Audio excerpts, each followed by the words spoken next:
Hi everybody, Regina here. I'm in a little different location today, having a little bit of internet problems around here, but I think this should take care of it. We're going to talk about a really fascinating topic. To me, one of the most important affairs that happened in terms of what appear to be extraterrestrial vehicles or craft, UFO, and the interface with the U.S. military and the whole process of how these things are documented, ultimately even covered up. And this is the incident that happened in Rendlesham Forest in Britain back in 1980. I have done a previous interview with Gaia, with Nick Pope, who was the author of his book, which was called The Encounter at Rendlesham Forest. But one of the key people is Jim Penniston. He's the man that actually had contact with the craft, touched it, and was downloaded with this incredible information, a binary code that has information that I think we all need to know about. Jim has now written his own book in part to set the story straight and also expand on some of the things that were not covered in Nick Pope's book.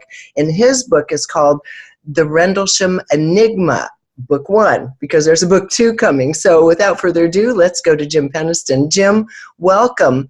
How long did it take you to put this beautiful documented case together? This is almost 800 pages. Oh, it's incredible. The research started with my Rendlesham Forest research team in 2010. Okay. And one of the people that became eventually the team leader of that team was Gary Osborne, and that's who the co-author is for the book. And so we started writing the book after the encounter book with Nick, and we did that in 2015. It's been 4.5 years. 4.5 years, yeah. It is very detailed. You have a lot of the original documents. Everything is sourced. And you also have the original sketches and diagrams that you took out in the field that night, Christmas, 1980. Really. In fact, this is often called the most documented UFO case in history. And I think that's what makes it so fascinating to me. Right. So many people witnessing from so many angles. Also, so much misinformation. And you even say, to an extent, disinformation that happens around these events. Right. It is well documented, and that's because we were doing our jobs. We were implemented. As a matter of fact, I implemented 2 security response options: a downed aircraft out there, which I later terminated and changed it for a security threat, which was a helping hand situation. And so that's one of the reasons I think I stayed a little bit grounded with it, considering is I kept trying to do what I was trained to do, running those checklists. You know, even though there is not a checklist for that kind of craft.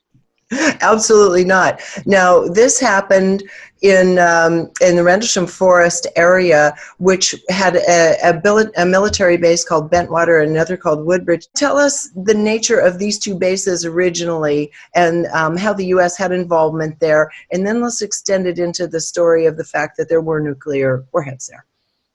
Okay, well, the bases were 2 bases that were previous World War II British bases. We were given them pretty much after the war for other mission requirements, and they're separated by 3 miles geographically as a crow flies. The main operating base is RAF Bentwaters, and it was fully under U.S. control, both bases. And the Woodbridge only had like 2 other squadrons there. All the command elements, all the control centers were at Bentwaters. We did have a token officer that was a British liaison. He was a squadron leader, so that fulfilled the NATO requirement.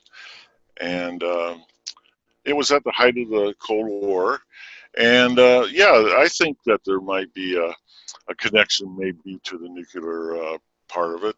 We had Sizewell, for example, which is a huge nuclear power plant, about 20, 25 miles north of the base too.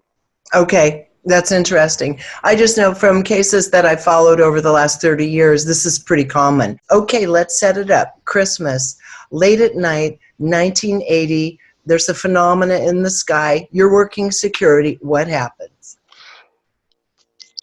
I got a call at the Chow Hall at Woodbridge to proceed to the East Gate, and it says I need to contact the two patrolmen out there. Since I was the flight chief in charge of security for Woodbridge that night, it took me about 4 minutes to go out there running code, lights on. And when I arrived, I contacted the senior law enforcement patrolman. That was Staff Sergeant Steffens. And I said, "Oh, what's going on, Bud?" That happens to be his name, Bud. And he says, he just sort of pointed over to the Rendlesham Forest area with his finger, and I could see, lights, pulsating in the tree line. And I says, well, I said, "Did you see a crash?" Because that's the first thing I thought. I thought it was an aircraft crash, even though it didn't quite look like an aircraft crash that I've seen prior to that. And at that point, I'd probably been to maybe 20, 22. I can't really remember the number of aircraft crashes, and at various points. And the fire wasn't right. Okay, when titanium burns, it's just not. It's and fuel. The fire didn't seem right. And I says, kept saying to Bud, I says, did it crash? He said, "It didn't crash." He says, "It landed." I said, "There's no way it could land." I says, "The trees are too close together." And I said, "So it crashed?" And he goes, "No, it landed." I said, "Okay." So I went right to the East Gate. There's a direct line. I contacted the control center at Bentwaters. Sergeant Coffey answered. And along with that, when you call like on that direct line with the incident out there, there's like 5 people on the line at the same time. This is all happening pretty instantaneously. And I had the flight sergeant from Bentwaters. I had the shift commander. I had the controller, the comm plotter. I had all kinds of people, and they're all doing their job at the time. So I said, "It appears to be an aircraft crash." And under the status of forces agreement, we have to have a bona fide emergency to deploy off base. And maybe about a minute went by, and Sergeant Coffey came back online. He had checked with London radar, and he had checked with the Eastern radar and Bentwaters radar, and they triangulated a last contact of a bogey over Woodbridge Base, and they lost contact with it. So we now had an emergency. An aircraft no longer on radar disappears. It appears to be a fire in the forest, and we were given permission from the base commander, Colonel Conrad, to deploy off base. I took myself, a law enforcement patrolman who did mainly like base entry point guard, but I also had a security airman who was trained, in the security of the base. And as we deployed in the Jeep, I had a crash kit, and that's just a kit that we already have assembled, with binoculars and cameras and checklists, plotting maps, and all those neat things. And what I was going to do, since I was deploying for the aircraft crash, is to set up an inter-control point at a certain point where other first responders could deploy, like, fire department, mortuary, a lot of the other first responders. And so I got to a point where I couldn't drive my vehicle any farther, the Jeep. And so this is going to be our entry control point. I plotted it in, called it in, and I noticed at that time our radio transmissions, I wasn't receiving the control center well, which was impossible because we had repeating systems all over the twin bases. But this was the first. So you were cut off from context. Yeah, it was breaking up, and so we only had 2 radios. So Airman Kabanzak, the security airman, I said, "You're going to have to be the entry controller for the response." And he said, "No problem." He was ready to take on the task. It was his first night in the Air Force working. Yeah. And so I deployed on foot with the law enforcement airman airman burrows. And as you know, I got closer to it, we got to the tree line, and this was not an aircraft crash. I knew it at that point. Now, first, So let me just say one thing really quickly, just to set the stage for everyone. You were around 25 years old, and 26. Yeah, 26. Burroughs was around 20. Neither one of you were particularly seasoned, but you were the far more seasoned of the two, and certainly hadn't been coached in what happens if you encounter this kind of craft. So this, you're all out of your league, everybody. No, I know my previous assignments. I mean, I had a top secret clearance when I was an airman. So I worked, like SAC command post. I was a bodyguard for air staff. I was in charge of security for Minutemen ICBMs, 10 of them. I mean, these are the experience level that I had coming into it. So anyway, you two are out there now, and now you're having to deal with it. You're looking at it. Well, I'm working it. Okay. What I did is I pulled the camera. I had to slip the camera from the crash kit because I thought I was going to be taking evidence type photographs of maybe, debris or classified or stuff like that. So I started shooting. It was the old type, the Canon automatic cameras, black and white film. I think there's 36 in a row. I started shooting as I walked up, and as I got to the tree line, of course, runoff film then, right? And I'm pretty close, so I'm like within about 10, 15 feet of this intense lighting, and what I thought was intense. Okay, as we started to enter the forest, there was a flash that encompassed the whole area, and I guess it was a reaction. I thought there was going to be a boom with that, and we both hit the ground. And here I am on the ground, and I don't hear nothing. I'm still alive. I'm going, okay. That was an explosion. I started getting up, and there was berms out there because the Forestry Service would cut the trees, when they got, like after about 10 years, they do a cutting and then they replant. And these berms were earthen berms. They stood about 5 feet high. So over the berm, I could still see the light, and I started walking toward it. As I walked toward it, I started getting a physical effect from it, a feeling of static electricity on my face, my skin, my hair. It was unusual. It wasn't even adrenaline. Okay, at first I said it could be, but it continued. So, well, let me ask a question at this point. So at this point, it's still appearing as light, right? And there's no sound, just this brilliant light, no sound, the static electricity. You're not seeing any shape of a craft or anything yet. Not yet.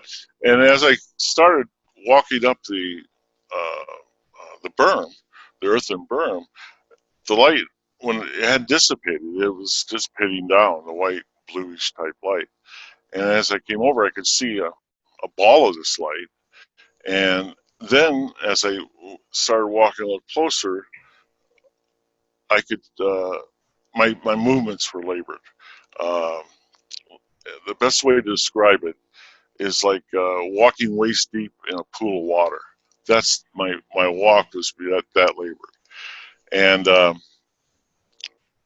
as the light started to dissipate down, I could start to see the formation of a black craft, opaque craft, very shiny, black and shiny. And inside the fabric of this craft, the outside of it, there was like globular colors running throughout the craft fairly fast. And then they were slowing down. I could see them fade away. And then all appeared there was the black craft, and there was some light coming out from the bottom of it, white light. And that's when I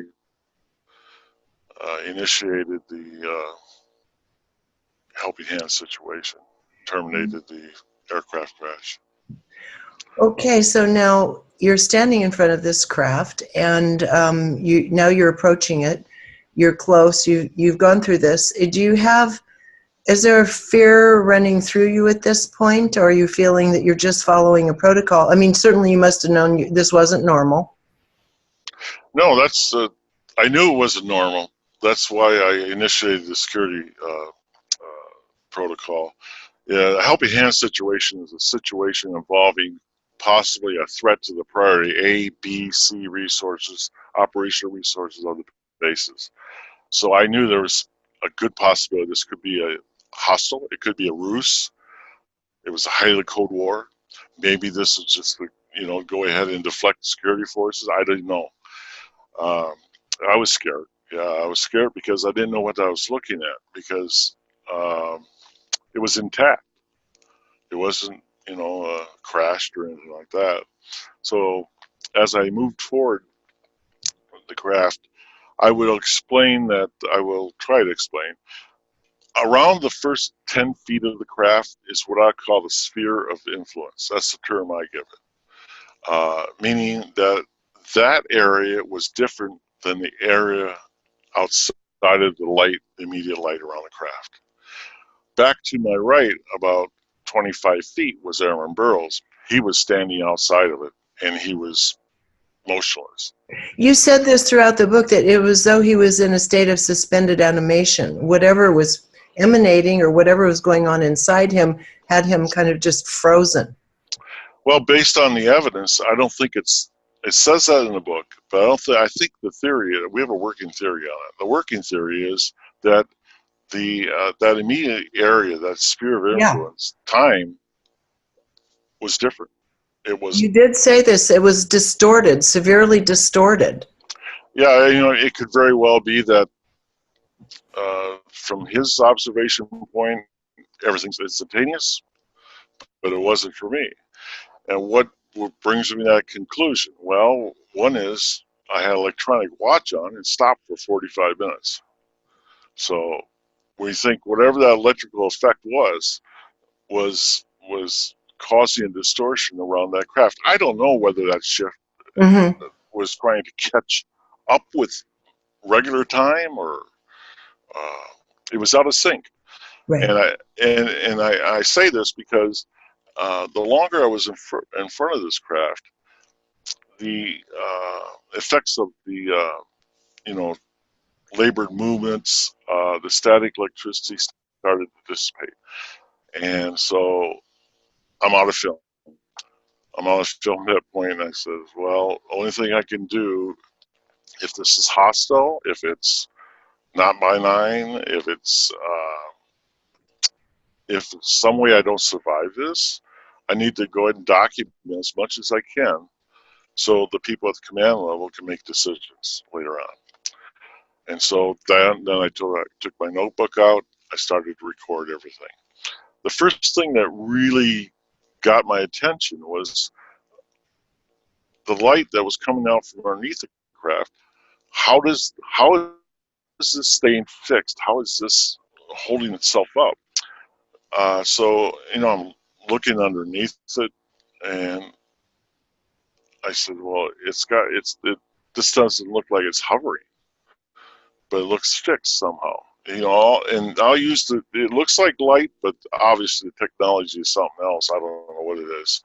And so I tried to push the craft and to see if it moved. I'll tell you right now, if you had a Cadillac car sitting out there and you pushed it, you'd move a little bit. It would. This didn't move at all.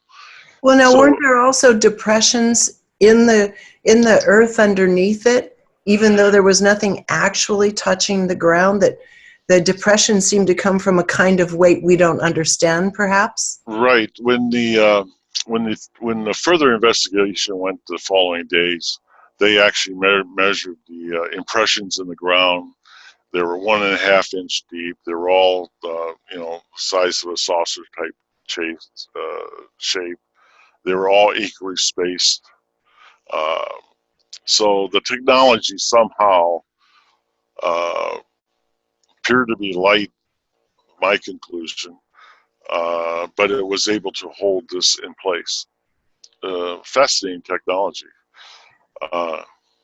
So now you're close enough, and you decide you're going to begin touching this craft. Did you do this spontaneously, or was this part of a formal investigation in your own mind at that time? Because it's something you didn't want to offer up later. Well, I was trying to gain as much information as I could about the craft. So I didn't have no measuring devices, so I pasted it off. My pace, my stride is 3 feet about, since I'm 6'2", and I measured out to be 9 feet. So that's the actual length of it. It was like that on all sides. It was pretty much a perfect triangle. Then the other thing, it was about 6.5 feet high because I'm 6'2". I also looked for things like stuff that aircraft have that make, let them fly. I looked for flaps, had none. Had looked for aerions. I looked for crew compartments. I looked for everything that, intakes, exhaust. They had none of this. It was, so pretty much it couldn't fly, but it was there. More confusion. So I started to do my 360 walk around of it. And as I did the 360, I seen there was writing on what appeared on the one side of the craft. I felt relieved. I was hoping it would say experimental something, NASA, Soviet, U.S. Air Force, anything. NASA, I don't care. Recognizable, even Soviet. I know. Here's the other thing. I knew we didn't have the technology, and we are the #1 technology in the world for aircraft. When I was at Offutt, I seen the prototypes for 50 years in the future. Okay, and there's nothing like this. You got to have these things to fly. I mean, you got to have flaps. You got to have engines that have exhaust. I mean, so I'm pretty much I know that this is not ours, and but there was still that hope. So as I got closer, and the skin of the craft is like black glass. That's smooth, and I could see there were symbols, glyphs, not language as I knew it, and they were different symbols across 5 of them. And then there's a larger one, a triangular one that was about on the top. The symbols were about 3 feet apart. Used my hands. The bottom line were about 4 to 5 inches high. The one on top was larger. I would say that was about 10, based on 2-hand whiffs. And so I ran my hands across the bottom and went from completely smooth with the rest of the craft to a feeling of like sandpaper, like it was etched. Those symbols were. I continued to walk around, looking for anything else. I stopped. I made my notes, and I did another 360. On the second time around, I wanted to give those symbols just a little bit more attention because I was fascinated by them. And so I'm running my hands over it, and I felt like I should just touch that top one because it was the biggest one. And when I did, there was a explosion of white light. I cannot explain this. I couldn't see nothing else. It was so blinding that all I could see was white light. And in the middle of this white blinding light, and in a mind's eye, I see like rapid symbols of ones and zeros. Okay, I'm really freaked out at this point. Now let me ask you: did you understand binary code and what it was at that time? I didn't actually find out about what it was binary like 20 years later or something like that. But I call them ones and zeros because that's what they were to me. And so I was pretty taken back by it. And for some reason, I gained my senses, and all I did is just lift my hand off, and it was completely everything back to normal. And I'll tell you what, this technology, this light again, it wasn't light. I'm just describing it that way. I'll tell you why it's not light. It's not light because out in that dark forest, and if you would have had something that bright, regular light, your night vision would have been gone for 40 minutes, 50 minutes. I instantaneously had my night vision. So it Right. wasn't light. But I tell you what, I didn't touch it after that point again. I kept my hands off it. But as I came back around for the other part of the walk around, I start seeing these globs of light appearing again, and they're starting to move. And so it looks like it's starting to activate something. And I'm thinking, did I activate something? Did I start something? Did I cause something to happen? Is this going to explode, or what's going to happen? And so I got back about 10, 15 feet, got down in the prone position, expecting maybe an explosion. I thought that might happen, and it didn't. It didn't though. What happened was it started to, more light where I could not see the black part of the craft anymore. It was more of a ball of white light, and it started to lift up, even though I could still see part of the craft in it, but it lifted up. As it lifted up, though, another thing that all aircraft would have didn't happen. It didn't have no air displacement. It didn't have no sound. It moved on back through the trees where it could not move because they're only 4 or 5 feet apart, and went back about 15 feet, and then it went up to the canopy of the forest, which is about 50, 60 feet, and it made a slight turn, and it was gone. Immediately, once that happened, uh, I could start hearing things. Before there was just dead sound. There was nothing. You couldn't hear the forest, me walking, breaking branches or nothing, because I heard branches break right after departure, and it was the airman that I wrote off. He was there, and he says, "I see it," and he takes off. We have a team concept in the Air Force. You never leave your team ever. That's one thing you never do. It's drilled in you. Apparently, it wasn't drilled in him. Well, it was his first day. No, it wasn't him. He's been in for a year. He knows better. This other one. Okay, gotcha. Yeah. And anyway, so I go after him, and we're running. And, we go about 30 feet, 40 feet. We're jumping. I'm jumping double fencing to the farmer's field. I go across this farmer's field. There's water or something that's in the middle of the field. I fall down, I don't know how many times, 2 or 3 times. And I finally get past the farmhouses and that, and I'm pretty much exhausted. And he finally stops. Thank God. And I said, I can't go any farther. I couldn't go any farther. I said, you got to stay with me. And he said, well, there it is over there. And I'm looking all over the place for this craft. I said, where? He says, over there. I said, where? And so he points over here. I was looking away. That ain't even the direction we were going. And he says, look at my arm. So I looked down his arm, and off to the far opposite direction was the lighthouse from Orford Ness. And I said, that's the lighthouse. And it was so dim, you could barely see it, and then as I turned back around, I seen the craft sitting over the Cable Green area, which is part of the forest. And I didn't get a chance to react at all with that.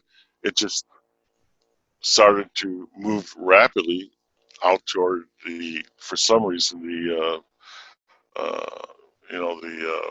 the ocean, so the sea, North Sea.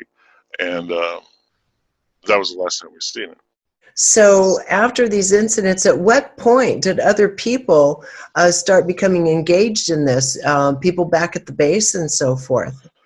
Well, the engagement started immediately upon, prior to me even getting out there. Like, the two law enforcement people had seen it earlier. But here's the thing: after we get back and after we're talking, because initially none of this was classified, we could talk about it, and like Airman Bertolozzi and Sergeant Hall, they were operating on RF Bentwaters. They watched actually the craft land. See, I'd never seen that. And then I had my teams that were in Charlie and Delta restrict area, personnel. They seen everything that we seen. I mean, from the distance. So Sergeant Chandler, the flight chief from Bentwaters, when I deployed off base on the aircraft response, he was en route there to Eastgate to take charge of the base because you had to have a command element for the security there. Yeah.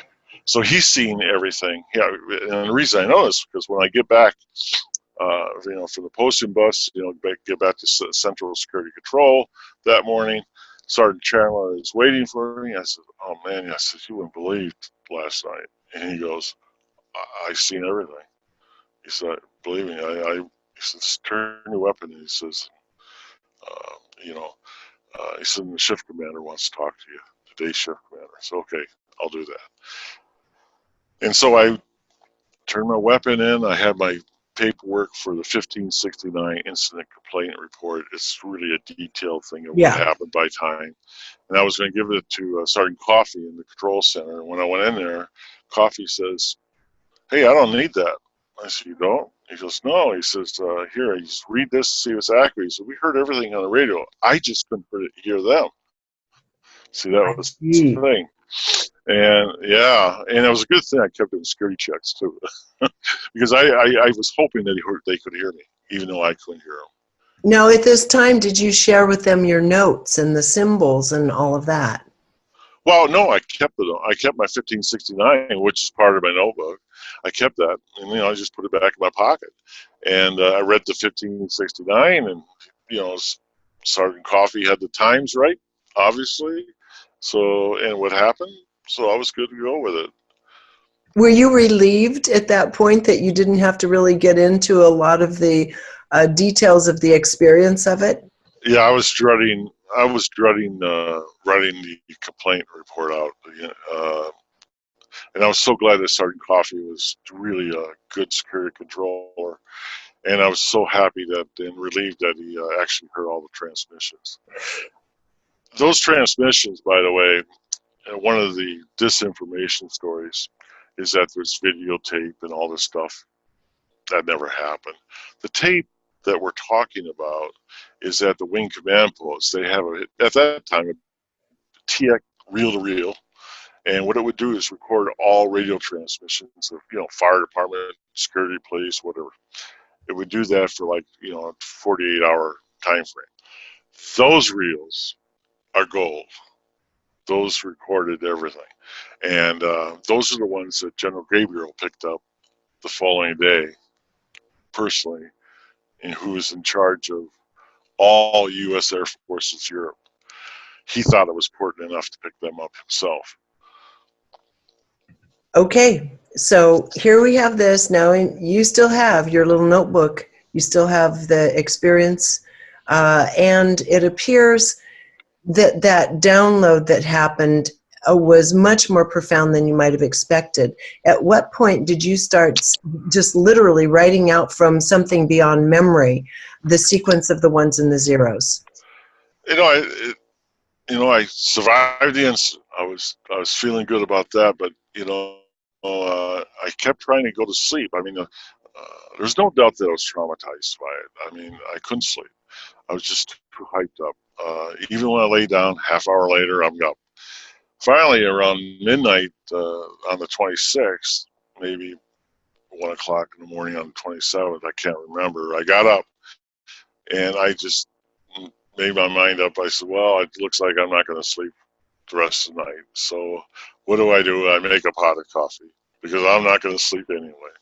So I'm sitting at my dining room table, and I'm starting to, second guess everything, what everything had happened.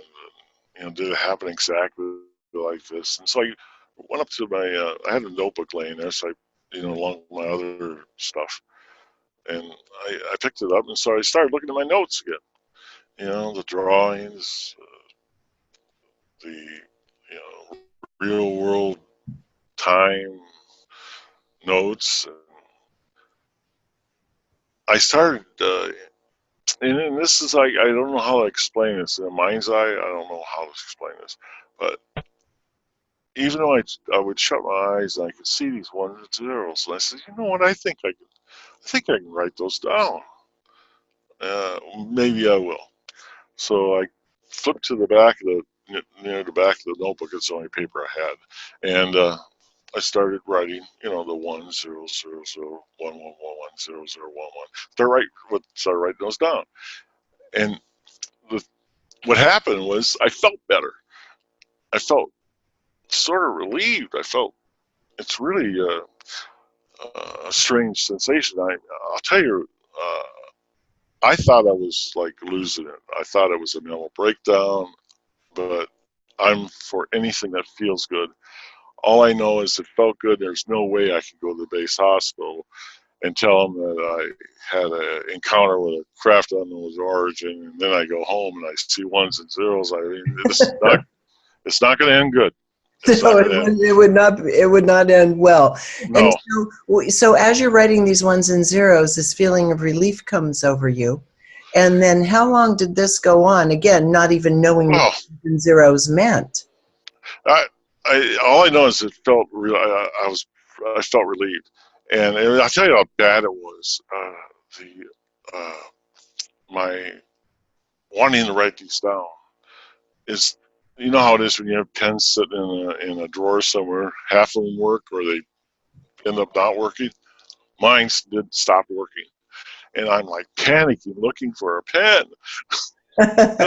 So I finally get them. I just take off wherever I left off, and finally it was just like I stopped. I said, I don't see any more 1s and 0s, and I felt good. I was thinking, geez, Jim, you just dodged your bullet, because you know what? You don't have to go to the base hospital. You feel pretty good. And so, it was a pretty bad time. I wasn't going to tell anybody about writing those down. And I never did. So they were actually discovered accidentally by some 30 years later by John Burroughs and Linda Moulton Howe. When they asked me about a number on a film shoot, I'm looking for a phone number in the notebook because I got the notebook there, and then I went too far, and all the 1s and 0s, and I was thinking, oh no. They're all saying, what's that? What you got there? Oh, that's stuff I wrote down after the incident. I couldn't sleep. I felt really bad about it. I said, well, I might as well tell them I had a breakdown, I guess. And that's when I heard for the first time, by the way, the word binary with them. Because that's binary code. I said, what? And I remember I did a book with her, like back in, I don't know, 95. And she used some of my transcripts from my hypnosis after I got out of the service for not sleeping. And they mentioned binary. And I never knew what it meant. I never had a clue what it was. So it was them that discovered it. But more fascinating was that fact when we had it researched, they had a message, because there's just no way that could mean anything. Because I remember back writing them down, I said, that can't mean nothing. It's a mental part of the trauma or something. It's a mental condition, right? Okay, so now it's been discovered. This binary code has been discovered. And let's talk about the hypnosis that happened with the military and what you discovered in hypnosis later on in a regression about something that had been inserted having to do with a nursery rhyme, or a song, Mary Had a Little Lamb. That was really weird.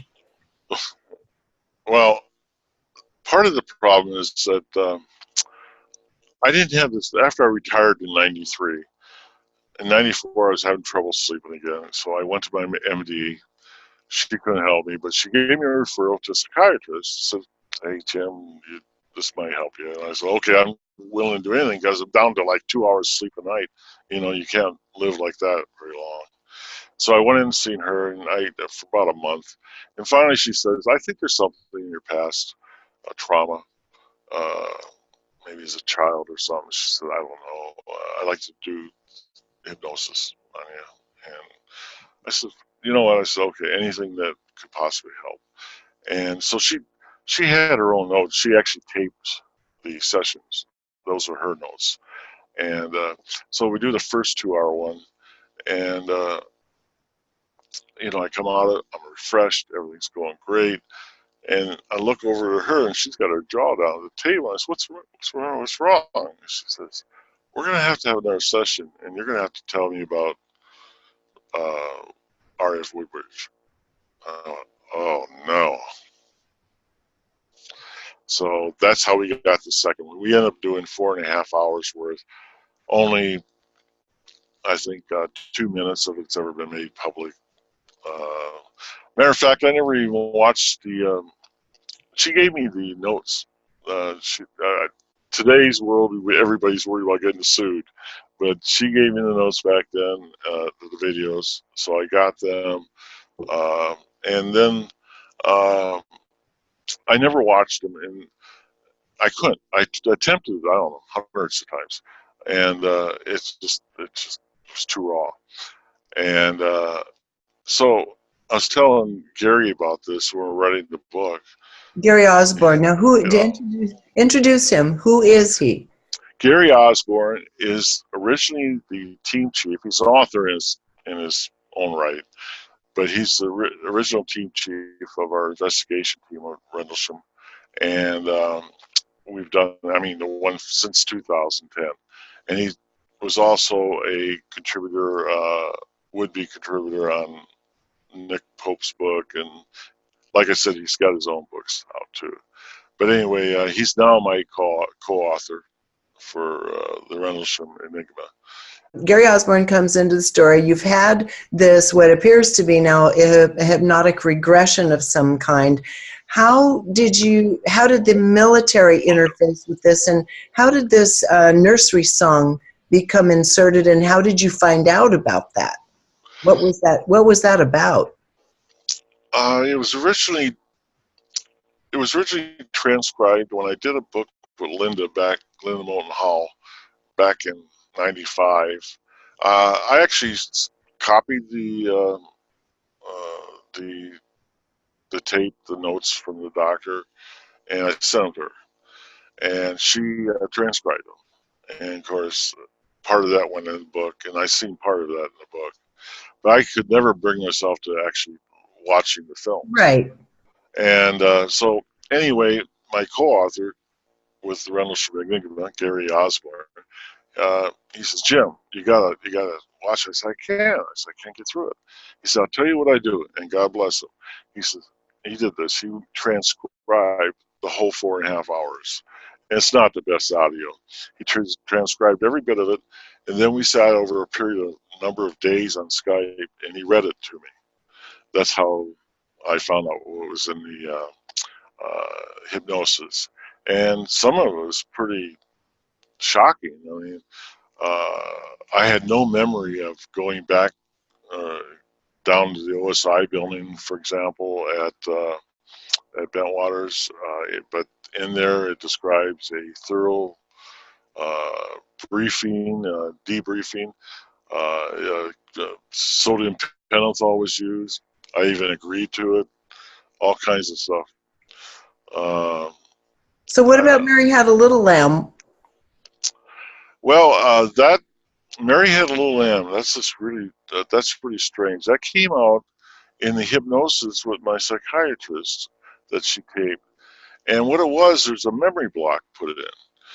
And for some reason, anytime about the actual binary come up or getting close to it, I would start hearing this nursery rhyme. And what it was is a block put in, apparently, to because I would immediately be back at the OSI building every time it happened. And anyway, she worked through the block. And so I guess it was a warning, or is a safety feature they put in. I don't know what. I don't really understand the mechanics of it, but I know it worked You're pretty talking about well. you're talking about now the psychiatrist you're working with through the military initially, that it was inserted through them. Who actually inserted it? No, my psychiatrist that I went for help was in '93 Mm-hmm. or '94. Uh, yeah, this sodium pentothal and this other stuff that came to light apparently happened on the base down there, and while I was being interrogated, I didn't even know it. Okay, interesting. Right after Here's the problem with the whole thing. They had a really good plan. These people on the containment. Okay, they did. They had a perfect plan with one exception. They didn't know about my notebook. That was the problem. That was their Achilles heel. If they'd known about that, that would have been gone. I'll guarantee you. And I was close to giving it to them on my first visit down there, but they just seemed like they were more worried about initiating the cover story to start with than me. I was going to give them like some drawings and stuff. They didn't seem interested. That's So interesting. So while you were debriefing, they apparently asked you if they could administer sodium pentothal, and then they found out that you had this binary code or these ones and zeros sequences that you had been exposed to, that you'd been downloaded with, and so they inserted this nursery rhyme to essentially block any memory of that, probably with a suggestion. that's what the hypnosis tells Yeah. us. I Yeah. have zero memory of that. Yeah. And this process is called containment, and you're not the only person it's happened to. This happens in these kinds of cases to stop the information from flowing out to the public and any further. And we're going to get to that in a little bit as to why you believe this entire subject has been held so tightly, because many people, even Project Blue Book came out, in the History Channel series, which of course is very well done and highly produced, but it keeps coming out. The people aren't ready for it, right? That's the most commonly used statement. But there are so many other potential implications about why the militaries of the world don't want the citizens of the world to know about this phenomenon. We'll go to that in a bit, but I want to get into what happened when you and Gary Osborne got together and started working with the code. Well, it's interesting how I got a hold of Gary. I never heard of him before. I don't think before 2010, but a acquaintance of mine says, because I was having dreams. I was having dreams about 23.5 degrees, some temperature thing, I'm thinking. And I said, it's like really recurring. It's been going on, I said, for 15, 20 years. I said, it's crazy. And she says, well, I think I know a guy that knows something about that might be able to help you. And I said, okay. So I get the email. I send one off. I says, Mr. Osborne, I need some help with this, about this 23.5 degrees and dreams. And he writes me back. He says, okay, I'll take a look at it. But he says, it's not about temperatures. It's about the Earth's, the slant of the Earth and that. And I said, oh, okay. And so I ended up giving him, when the binary was found out on that film shoot, I gave him copies of the binary. I says, okay, work it. I says, I don't care whether it's negative or it supports what I'm saying or whatever. I said, I want you to be as factual as you can and work the binary issue and try to debunk it too and try to find out the cause. And so I left him alone. I didn't want to taint it. I didn't, matter of fact, get a hold of him like for 6 months. And he sort of thought I didn't care about it anymore. And so when I get a hold of him on a Skype call, he said, well, he said, I thought you just didn't care anymore. I said, no, I don't want to taint your research. And he goes, oh, okay, thanks. So he was researching. And by the way, Gary initially was the biggest skeptic in the world. He was a perfect guy to look into this. And so that's what happened. He ended up looking at it. We started having so many coincidences with the binary coming up. And he goes, Jim, there's a code within the code. I says, really? So this is one of the reasons we decided to write the book, mainly because I had like 85 pages that didn't go in the encounter book, and he had 50 that didn't go in.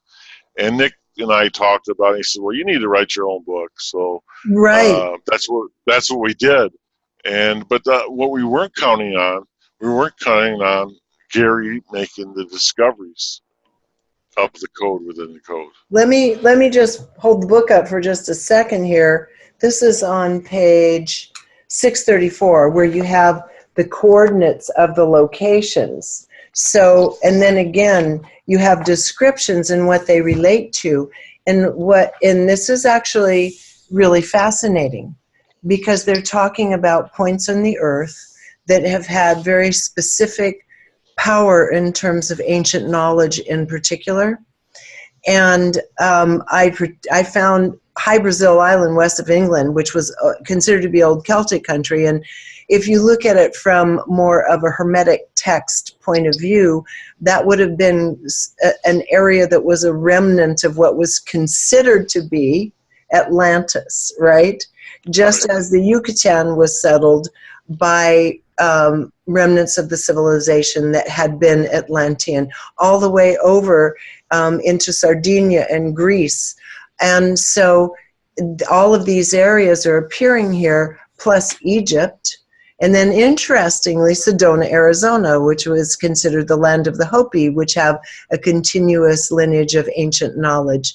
And so, as you know, again, I'm looking at this and thinking, this is fascinating, because you're talking about, number one, I just went to Sardinia with Freddie Silva, and we did a number of shows on some the knowledge that we found there, some of what we found embedded in their culture by way of artifacts, but also tying it in with the cultures called the Shining Ones, Tuatha Dé Danann, right? The ancient Celts. And this shows up here as well, that this points to the area of the Shining Ones, who are the beings that had elevated knowledge.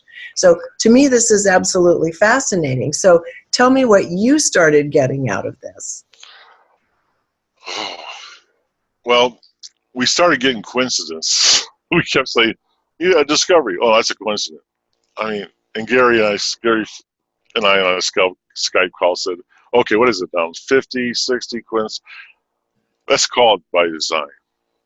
This has to be by design. This cannot be a coincidence again.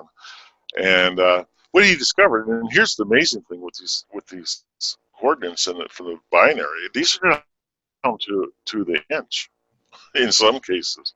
These are not, we're on a global scale.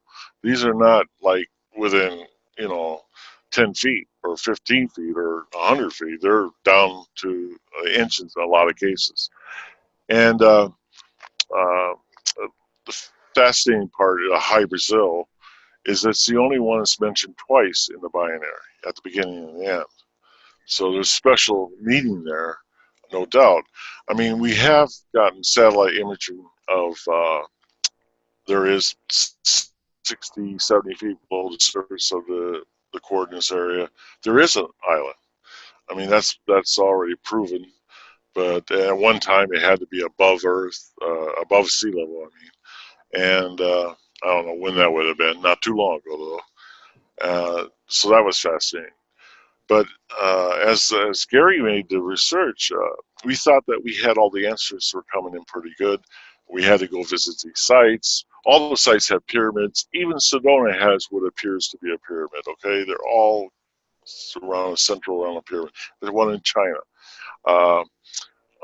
The one in Naxos, Greece, does not have a pyramid there, but I don't think. Maybe there is underwater. I don't know. Isn't that the Temple of Apollo? Yeah, Yeah. yeah, and the actual coordinate site is about 85 feet away from that, but it has to be where it's at to make this all work. The code, and just when we thought that we kept delaying the book, by the way, because there were so many discoveries coming up about this code, and then the final one we had to delay it again was in May 26th, I believe, or May 28th of this year of 2019. And what they discovered within the code is the fine structure constant. This is like the God thing. This is like anything like with black holes or anything The else. phi ratio, yeah. Yeah, this is stuff that Carl Sagan said Yeah. eons ago, that if we ever had an intelligent message back, they would have to have this fine structure constant in it. And for example, like we're about, on our digital stuff, we're about operate about 5 over, I don't know, whatever that comes to, millions or something like that. The Sagan said if you find someone with 6, they're brilliant. Okay, they're really far ahead of us. The code from 1980 goes 14 over. So these this intelligence, which is now proof positive, we know that for sure. It's a higher intelligence. Is really intelligent. Maybe enough intelligence there to have no problem with interdimensional travel or things of that nature. And this goes into one of the reasons why there's probably a cover-up trying to suppress this information. Can you imagine if anybody on this planet have gained the ability to interdimensional travel? Hollywood calls it time travel. Okay. Would be able to come back at any point in time, change anything they want, tweak it. Can you see the impact this would have as far as money, as far as power? It's all about power, always is. That's usually the case. So this is something. I think what the actual false flag story is UFOs. I don't think it's. I don't know. I think that's just the story they use to cover up maybe the abilities of these interdimensional beings. So, and we've come to our own conclusions with it that they're probably us for the future. And the reason is it says that in the hypnosis from then that would be described in a lot of detail. But also, let's just go ahead with common sense wise. Look at this. The craft. Okay, the craft is triangular. In 1980, they didn't really have triangular craft, but they have them all the time now. I mean, most of them are. Plus, they didn't really have drones back then, but they have all kinds of drones now, unmanned craft. They have another thing is that all of us on this planet, mark our aircraft. We put symbols on them. We put imaging on it. And then the other thing is, why is the binary in English? Well, all our pilots and that fly aircraft, they speak English. Maybe that's the case. We don't know. But there's so many similarities to human. Why wouldn't it be human? The other thing is with the binary, and also with the glyphs itself, the discoveries are being made daily on them. Everything associated with the binary and the glyphs is mathematical. Mathematics is its own language, and a universal language, apparently. So we have more discoveries coming. We know it. We're researching, and we're working on the glyphs now. And Gary is also working on the code. We had so much information on it, he had to do a book too. As you can see, just with Rendlesham, we're talking and backing up everything I say and everything all the other witnesses say, because we don't want you to take my word for it. We want to have the evidence in the notes section. And we did this on purpose because what we wanted, I didn't want to convince you when you read this book to make you believe certain things, nothing like that. What we both wanted, we wanted to show you the facts and then let you decide what happened with the whole book. I mean, that's up to you. Everybody's been buying books. There's been quite a few. I tell them I want them, especially on like Facebook, and I said, hey, whatever you do, once you read it, I want you to get back with me. I want you to get back with me and tell me your thoughts on it. I want you to tell me what you're thinking. I've also had some already come up with similar encounters with similar signatures of the event. They match Rendlesham. So I'm pretty fascinated with this. And it's a learning experience for me, too, also, with this book being out. It is fascinating. The implications, of course, up to anybody to look at through their particular lens. Although I did, and through this particular lens I brought up a little bit ago, one of the other points in the book, there was this ratio vanishing point, and that vanishing point ended up in terms of Earth coordinates in the Azores. And again, the Azores and Mount Picos is considered to be the last remaining visible portion of the sunken continent of Atlantis. So all in Atlantean information, offing over to Tuatha were what has become known as the Druidic people that, of course, kings throughout history always had by their side because of their visionary capabilities and their higher level of connection and intelligence in certain ways, right? And so this keeps coming back into it. And now I'm hearing you and I'm thinking then back of the Hopi and what you just said. I'm just having fun here and playing with this at this point, like everybody else does with this information. Remember the saying that's attributed to the Hopi that we are the ones we've been waiting for? You're talking about this collapse of time, this potential that we have been visited by ourselves from the future to perhaps give us pertinent information in an area that was stocked with nuclear warheads, and they show up repeatedly again around nuclear warheads. Is this possible? This is some kind of even a message or a warning to us for the future for humanity. We have come to pretty much, our confidence is high with this, okay? I'll say this. We believe that they're adjusting for something that benefits them in the future. Something's gone wrong somewhere, something's not right somehow, and the tweaking is being done, maybe to stop something, maybe to make it less of an impact on them. We don't know. But it seems like they can do this stuff at random in minor ways.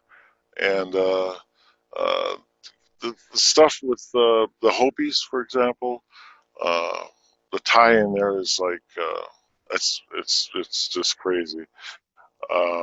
As I started to talk to, and I have a few people that are with the Hopi tribe, and that's who I talk to about this, and these ancient ones. Probably, from my understanding, I'll take a wild guess and just say the ancient ones, they've been coming back for probably through time. Who knows their time at various points around the world. It goes just like the pyramids. And one of the things with the pyramids that Gary has researched, this is down to the inch. This is not, right. Yeah, this is no way we could build these ourselves. We have to have help. Another thing is Gary believes they're a lot older than they are. Oh, yes. That information is interesting. And, I've spent quite a few years studying Hermetic documents and texts and such. And one thing that they'll say, and even John Anthony West, even Robert Schoch, all famous in the alternative archaeology department.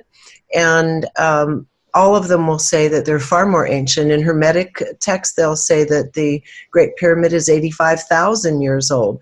When Robert Schoch first laid eyes on the Great Pyramid, his instinct, he didn't talk about it publicly, you can lose your tenure over that, his first instinct and feeling was it was around 100,000 years old. John Anthony West said the Sphinx, years ago when I interviewed him, he felt was at least 35,000 years old. So we're looking at something, these artifacts that have been all over the planet. We don't even know for how long, but it appears they were there prior to what has become known as the Younger Dryas period and Great Flood that followed, right? Right. So and much. I'll tell you what, Regina, don't. This is something that we think, or from the actual deciphering the code, it shows that there is a secret chamber in Giza. It shows it. Okay, so there's no that the math shows it. There's teams, not our teams, but they're over there right now, and they've been researching it. We think,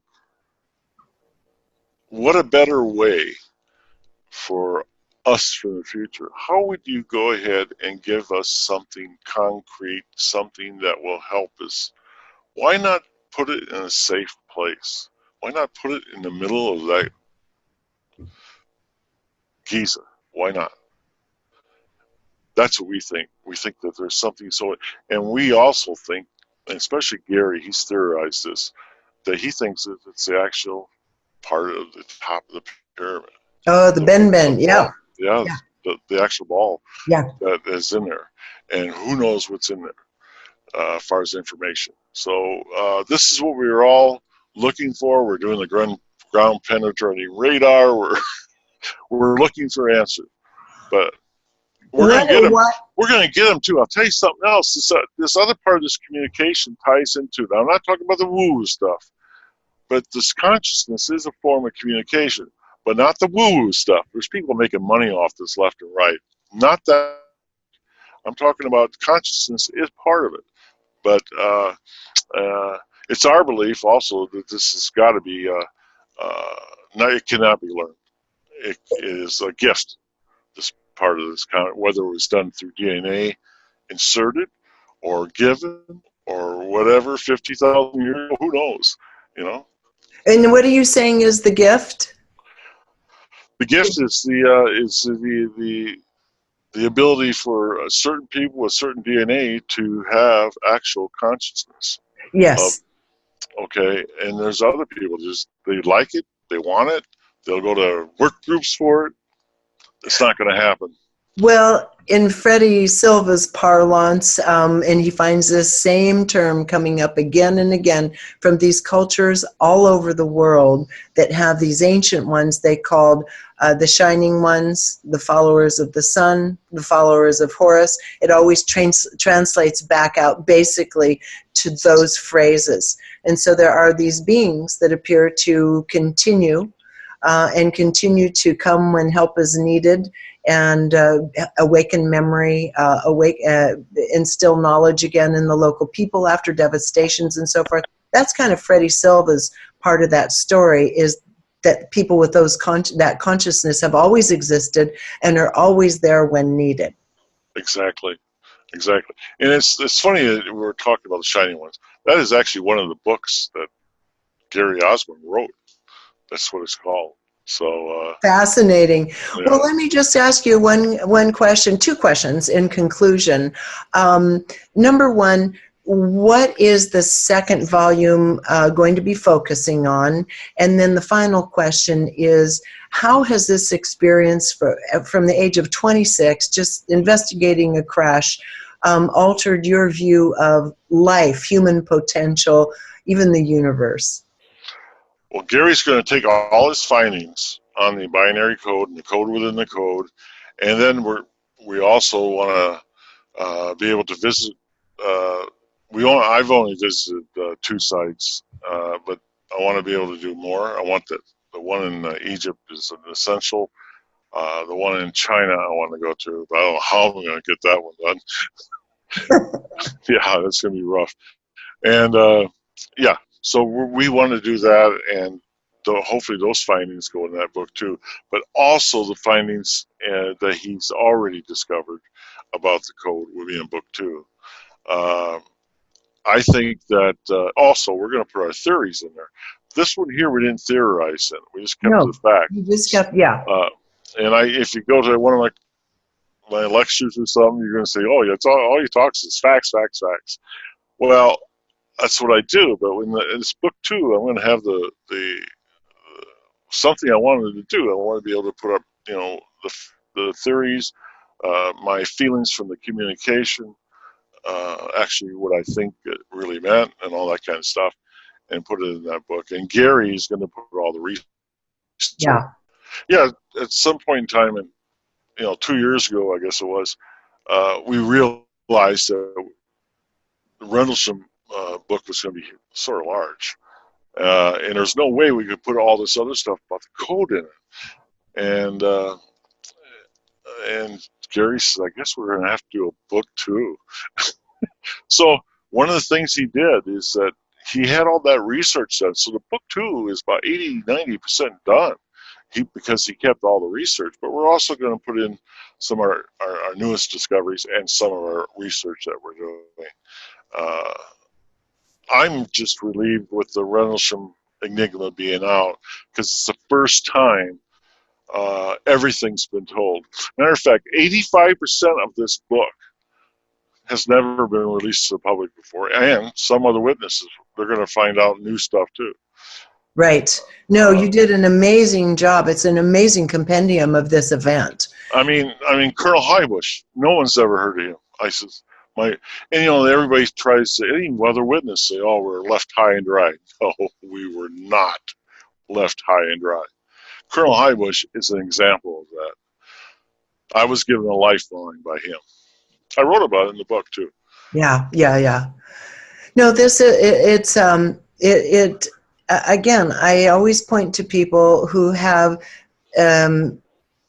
doubts about the notion that whether it's us in the future or beings and consciousness from other places, can reach in and reach us and deliver messages and whatnot and function here. So many people are so skeptical about it, so because it has been kept a secret, because of the containment practices of the governments around the world. And I love the fact that you just threw it all in there. You threw all of the documentation in there. So it's pretty hard to read this book and deny that this event occurred.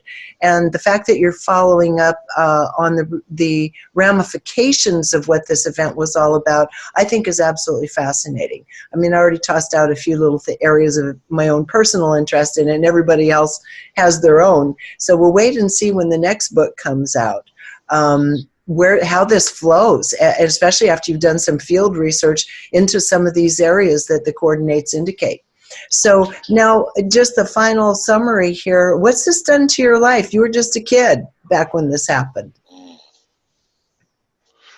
Well, it's life-changing. I mean, what can I say? I tell you what, I think the worst part about it is the trauma part of it, the PTSD part of it. I mean, for me, Rendlesham this week happened 2 nights ago. I mean, that's the worst part.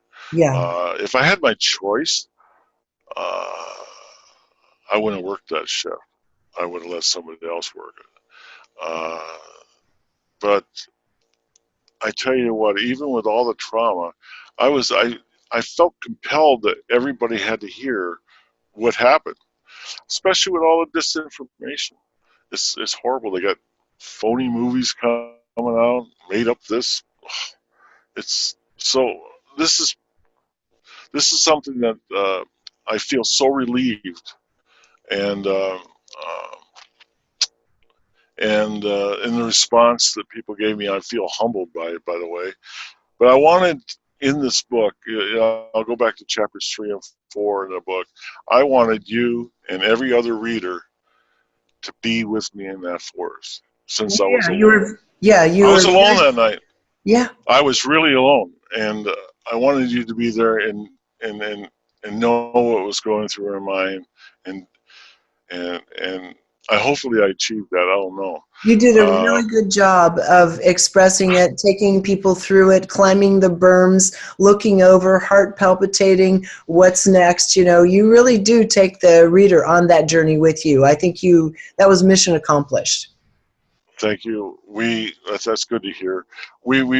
I we used stuff out of the hypnosis, but we identified it as that. The other thing that people don't know is I am a note taker. I make all my guys at the time, they had to have notebooks too. They all kept notes. And the other thing I did to help me with this book and having such detail is when I was in service for the whole 21 years, I kept journals, daily journals, everything that happened. So that also helped. Yeah. Actually, the journals originally were done for CYA. You know what I mean? Or to talk about a meeting from a year ago, or whatever. Right. But they were instrumental because I was at Bentwaters from 80 to 84, along with Colonel Halt, and there's a lot of stuff that happened after the event, and that's where a lot of that information came from. Right. Right.